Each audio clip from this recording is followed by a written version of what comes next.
Okay મિત્રો, ચાલો આજે બે રિએક્શન લેવાની છે ને એ રિએક્શન તમને શોર્ટ નોટના રૂપમાં પૂછાય છે. ઓકે, એક માર્કોનિકોવ રૂલ અને બીજું છે એન્ટી માર્કોનિકોવ રૂલ.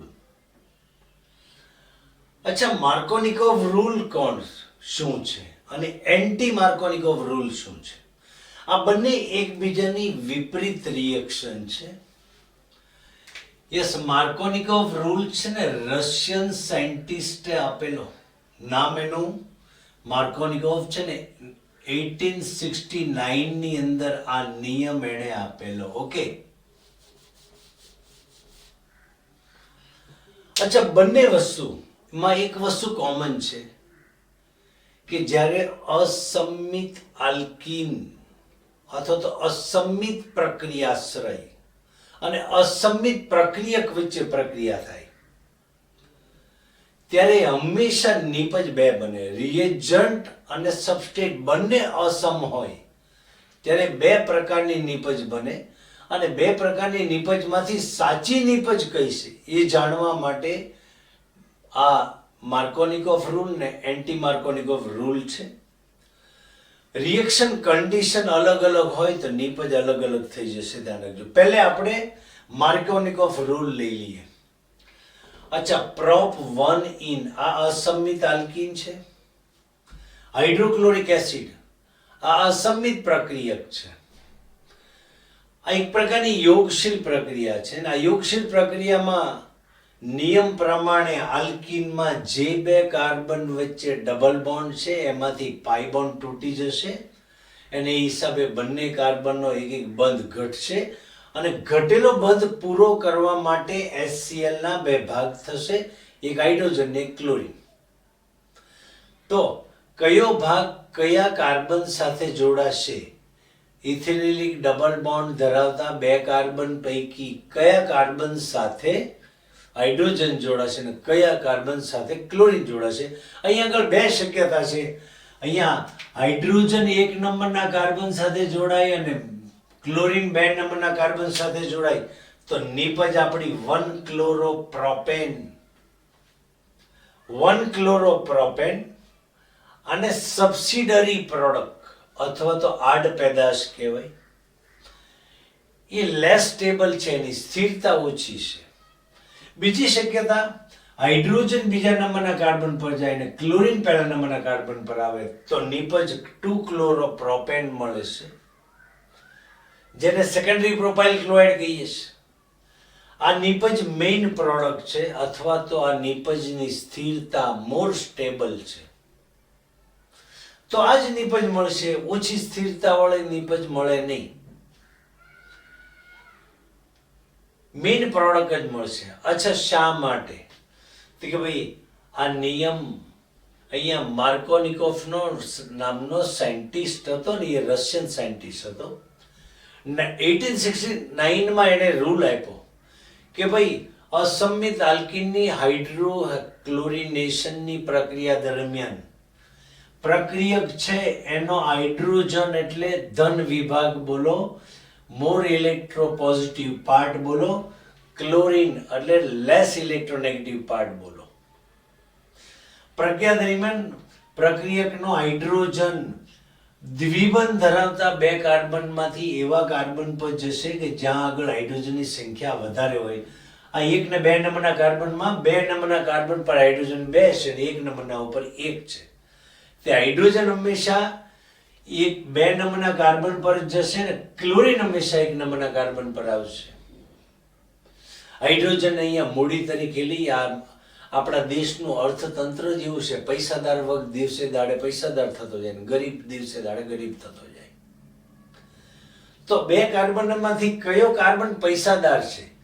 તો CH2 2 નંબરનો કાર્બન, તો હાઇડ્રોજન આ મૂડી ત્યાં જ જશે ને Cl અહીંયા જશે તો મેઇન પ્રોડક્ટ આપણી 2 ક્લોરોપ્રોપેન મળશે, જેની સ્થિરતા વધારે હોય. કારણ કે અહીંયા આગળ આની સ્થિરતા ઓછી શા માટે? ભાઈ આ પ્રાઇમરી કાર્બન છે, હેલોજન જે કાર્બન સાથે જોડાયેલો છે પ્રાઇમરી કાર્બન છે અને આ પ્રોડક્ટમાં હેલોજન જે કાર્બન સાથે જોડાયેલો એને આપણે સેકન્ડરી કાર્બન કહીએ.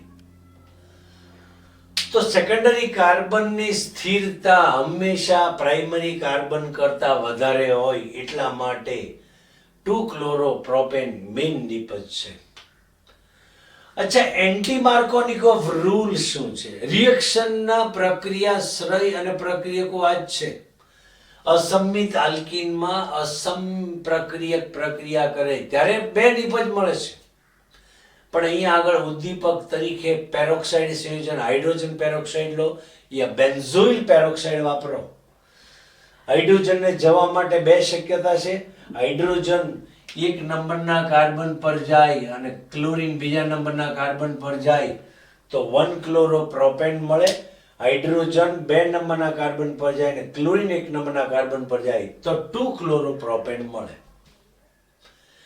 પરંતુ પેરોક્સાઇડ ઉદ્દીપકની હાજરીમાં પ્રાઇમરી કાર્બનની સ્ટેબિલિટી સેકન્ડરી કાર્બન કરતા હંમેશા વધારે છે. ઓકે, તો અહીંયા આગળ 1-ક્લોરોપ્રોપેન એ મેઇન પ્રોડક્ટ થશે અથવા તો મોર સ્ટેબલ પ્રોડક્ટ થશે. પરંતુ 2-ક્લોરોપ્રોપેન સબસિડરી પ્રોડક્ટ, જેને આડ પેદાશ કહીએ છીએ, જે હંમેશા લેસ સ્ટેબલ હશે. તો અહીંયા આગળ જ્યારે પેરોક્સાઇડ સંયોજનની હાજરીમાં પ્રક્રિયા થાય, અસંમિત આલ્કીનમાં અસમપ્રક્રિયક ઉમેરાય ત્યારે હંમેશા પ્રાઇમરી આલ્કિલ હેલાઇડ મળે છે, સેકન્ડરી આલ્કિલ હેલાઇડ મળે નહીં. પણ પેરોક્સાઇડ સંયોજનની ગેરહાજરીમાં પ્રક્રિયા કરો ત્યારે પ્રાઇમરી આલ્કિલ હેલાઇડ નહીં મળે, સેકન્ડરી આલ્કિલ હેલાઇડ મળશે. આ ખાસ કરી રાખજો. એનું કારણ છે સેકન્ડરી કાર્બન પ્રાઇમરી કાર્બન કરતા વધારે સ્થિર છે, પરંતુ પેરોક્સાઇડ ઉદ્દીપકની હાજરીમાં પ્રાઇમરી કાર્બનની સ્ટેબિલિટી સેકન્ડરી કાર્બન કરતા વધી જાય છે. એટલે મેઇન વસ્તુ અહીંયા આગળ એન્ટી માર્કોનિકોવ નામ રૂલ છે. એ કોણે આપ્યો? MS ખાસ અને FR માયો. 1933માં આ બંને સાયન્ટિસ્ટોએ આ રૂલ આપ્યો. માર્કોનિકોવ રૂલમાં સેકન્ડરી પ્રોપાઇલ ક્લોરાઇડ નિપજ મળે છે, 2-ક્લોરોપ્રોપેન મળે છે, જ્યારે એન્ટી માર્કોનિકોવ રૂલમાં પ્રાઇમરી પ્રોપાઇલ ક્લોરાઇડ 1-ક્લોરોપ્રોપેન નિપજ મળે. એટલે મેઇન તમને જે શોર્ટ નોટ પૂછે છે, ક્યારેક શોર્ટ નોટ લખો માર્કોનિકોવ રૂલ અથવા તો એન્ટી માર્કોનિકોવ રૂલ, કોઈ પણ પૂછે. જ્યારે માર્કોનિકોવ રૂલ વાપરશો ત્યારે કોઈ ઉદ્દીપક વાપરવાનો નથી, ત્યારે નિપજ તમારી સેકન્ડરી મળશે. જ્યારે એન્ટી માર્કોનિકોવ રૂલની અંદર ફરજિયાત તમારે પેરોક્સાઇડ સંયોજન ઉદ્દીપક તરીકે લેવું પડે અને ત્યારે નિપજ સેકન્ડરીને બદલે પ્રાઇમરી મળી જાય. ઓકે, એટલે મેઇન અહીંયા આ 2 નિયમ વચ્ચેનો ડિફરન્સ છે. આ ખાસ ખ્યાલ રાખજો. માર્કોનિકોવ રૂલ કોને કહેવાય? ભાઈ, અસંમિત આલ્કીનના હાઇડ્રોક્લોરિનેશન દરમિયાન પ્રક્રિયકનો હાઇડ્રોજન દ્વિબંધ ધરાવતા 2 કાર્બનમાંથી એવા કાર્બન પર જશે કે જ્યાં આગળ હાઇડ્રોજનની સંખ્યા વધુ હોય, અને ક્લોરીન એવા કાર્બન પર જશે કે જ્યાં આગળ હાઇડ્રોજન સંખ્યા ઓછી હોય. એન્ટી માર્કોનિકોવ રૂલ શું છે? જે પેરોક્સાઇડ સંયોજન જેવા ઉદ્દીપકની હાજરીમાં અસંમિત આલ્કીનના હાઇડ્રોક્લોરિનેશન દરમિયાન પ્રક્રિયકનો હાઇડ્રોજન દ્વિબંધ ધરાવતા 2 કાર્બનમાંથી એવા કાર્બન પર જશે કે જ્યાં આગળ હાઇડ્રોજનની સંખ્યા અહીંયા આગળ વધુ હોય, અને ક્લોરીન ક્યાં જશે કે જ્યાં આગળ હાઇડ્રોજન સંખ્યા ઓછી હોય. એટલે મેઇન વસ્તુ અહીંયા આગળ હાઇડ્રોજન સંખ્યા વધુ હોય ત્યાં ક્લોરીન જાય, ઓછી હોય ત્યાં હાઇડ્રોજન જાય. આના કરતા ટોટલી વિરુદ્ધ નિયમ છે. આ ખાસ કરો. Okay friends,